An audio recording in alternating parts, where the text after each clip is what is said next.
حضور جب ہاتھ اٹھاتے تھے پھر خالی نہیں موڑے جاتے تھے۔ حضرت انس رضی اللہ تعالیٰ عنہ سے مروی ہے کہ حضور جمعہ پڑھانے کے لیے ممبر پہ تشریف فرما ہوئے۔ کیسا ماحول ہوگا جب مسجد نبوی کچی ہوگی اور اس میں پکے عقیدے کے لوگ بیٹھے ہوں گے، اللہ اکبر، نیچے تو کنکر بچھے ہوں گے اور آنکھوں میں حضور کی زیارت کے پھول ہوں گے۔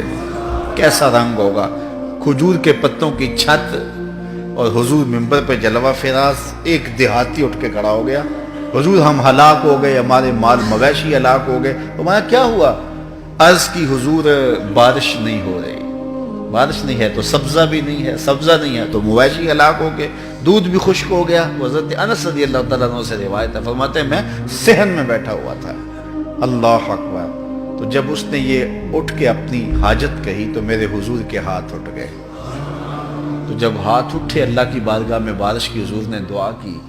حضرت انس کہتے ہیں کہ میں نے دیکھا آسمان پہ بادل کا ایک ٹکڑا بھی نہیں تھا، بس ادھر حضور کے ہاتھ اٹھے، ایک چھوٹا سا ٹکڑا آیا اور پورے مدینے پہ چھا گیا اور بارش برسنے لگی، حتیٰ کہ وہ کھجور کی چھت ٹپک رہی تھی اور حضور علیہ السلام پر بارش کے قطرے گر رہے تھے، حتیٰ کہ حضور کی مبارک داڑھی تر ہو رہی تھی۔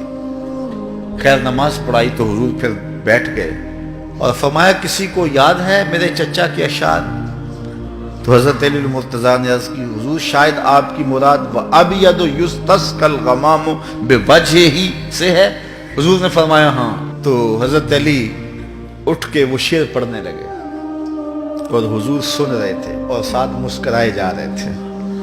مسجد نبوی میں محفل نعت سجی ہوئی تھی اور جس کی نعت پڑھی جا رہی تھی وہ سامنے بیٹھے ہوئے تھے اور صحابہ دیدار کر رہے تھے اور حضرت علی نعت خواں تھے، حضرت علی پڑھ رہے تھے وَأَبْيَضُ يُسْتَسْقَى الْغَمَامُ بِوَجْهِهِ سَمَالُ الْيَتَامَى عِصْمَةٌ لِلْأَرَامَلِ، یہ گوری رنگت والا جس کے چہرے کو دیکھ کے بادل امٹ کے آتے، اللہ، غریبوں کا سہارا اور یتیموں کا آسرا۔